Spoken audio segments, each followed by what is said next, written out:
تحکیم کے اوپر یہ جو جنگ بندی ہوئی اور اس میں پھر وہ 2 بندے نامینیٹ ہوئے. ادھر سے ابن عباس نے جانا تھا مولا علی کی طرف سے، انہوں نے کہا ہم ابن عباس کو نہیں مانیں گے، یہ حضرت علی کا رشتہ دار ہے. صرف ابو موسیٰ اشعری کو یعنی دھکے سے ایسا بندہ چوز کیا جو اتنے اچھے طریقے سے ڈیبیٹ نہیں کر سکتا تھا. اور ادھر سے آئے جناب اتنی پرسنالٹی کہ ان کے نام کے اوپر آج تک عمرو و یار کی کہانیاں پڑھائی جاتی ہیں، یعنی ان کی نسبت کی وجہ سے.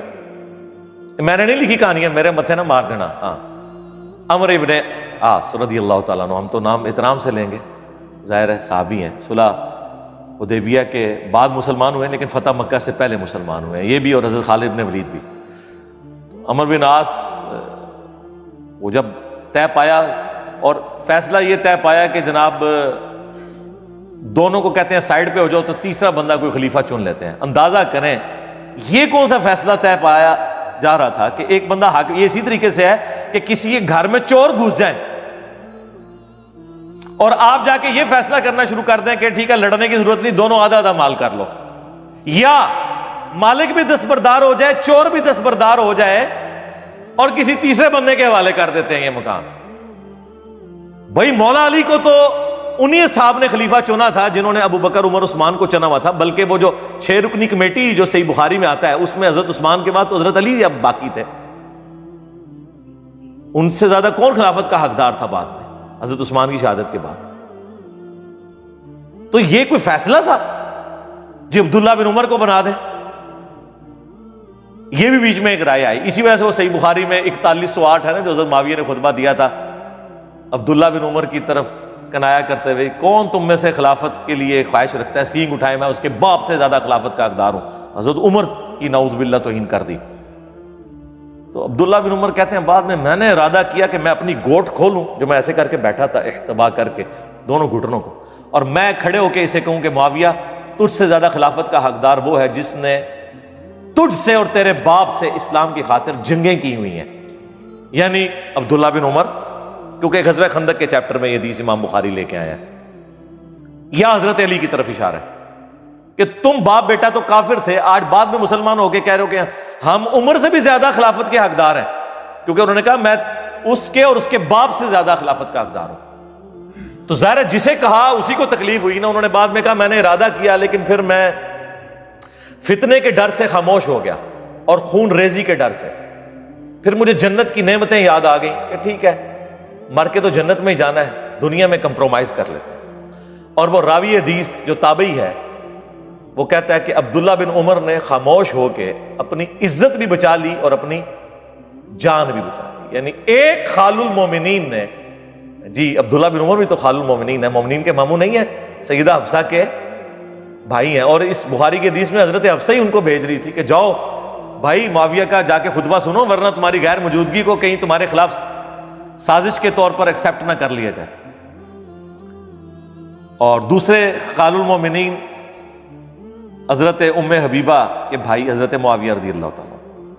اندازہ کریں اس عورت کی نسبت کی وجہ سے عزت کی جا رہی ہے جس عورت نے اپنے بھائی اور باپ سے ٹکر لے کے حضور سے شادی کی ہوئی ہے، اور کل کو مسلمان ہو کے اس کی نسبت کو اپنے حق میں یوز کیا جا رہا ہے.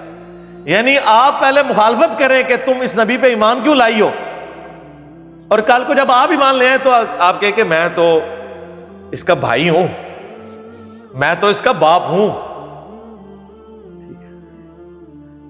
خیر وہ تحکیم کے اس موقع کے اوپر، یہ بھی تحکیم کے بعد کا واقعہ ہے جو یہ میں بخاری 4108 بیان کر رہا ہوں. باقی آپ میرا کربلا والا ریسرچ پیپر پڑھیں تو الحمدللہ ہر چیز آپ کو کلیئر ہو جائے گی. چلے خیر وہ تحکیم کے مسئلے پہ آئے. وہاں سے جناب ابو موسیٰ اشعری کو انہوں نے کہا مانیں گے، ادھر سے عمرو بن عاص گئے اور جی معزول کر دیں جی. اور عمرو بن عاص نے کہا کہ سب سے پہلے ابو موسیٰ اشعری سے کہا کہ تم کھڑے ہو کے اناؤنسمنٹ کرو کہ میں علی کو معزول کرتا ہوں اور معاویہ کو بھی معزول کرتا ہوں.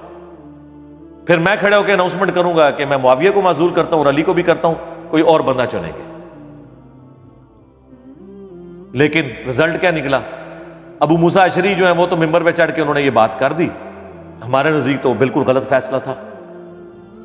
عمرو بن عاص جب چڑھے انہوں نے کہا کہ دیکھو اس نے تو علی کو بھی معزول کر دیا اور معاویہ کو معزول کیا، میں معاویہ کو بحال کرتا ہوں، اسے خلیفۃ المسلمین بناتا ہوں اور علی کو معزول کرتا ہوں، ایک صوبے کے گورنر کو خلیفۃ المسلمین بناتا ہوں۔ یعنی ان کہتے ہیں وہ کھلونے دی تھان دیتی تے منجی ڈا کے بہ گئے۔ تو ابو موسیٰ اشعری جو ہے انہوں نے ان کو پھر غصہ آیا کہ یہ تو کمرے کے اندر کیا کمٹمنٹ کر کے آیا تھا، تو انہوں نے کہا کہ تو جو ہے نا تیری مثال کتے کی مثال ہے اے عمر، یہ انہوں نے کہا، میں نے نہیں کہا، تو انہوں نے کہا تیری مثال گدھے کی مثال ہے، ٹھیک ہے۔ خیر اسی کے اوپر وہ چپکلش ہوئی، معاملہ یہیں پہ ختم ہو گیا۔ پھر حضرت علی واپس چلے گئے، ابھی صفین پارٹ 2 ہونا تھا لیکن خوارج نے حضرت علی کو شہید کر دیا۔ اس کے بعد پھر ابو موسیٰ اشعری پوری زندگی حضرت علی کے سامنے نہیں کبھی آئے، شرمندگی کے مارے جو کچھ ایکٹیویٹی پرفارم ہوئی۔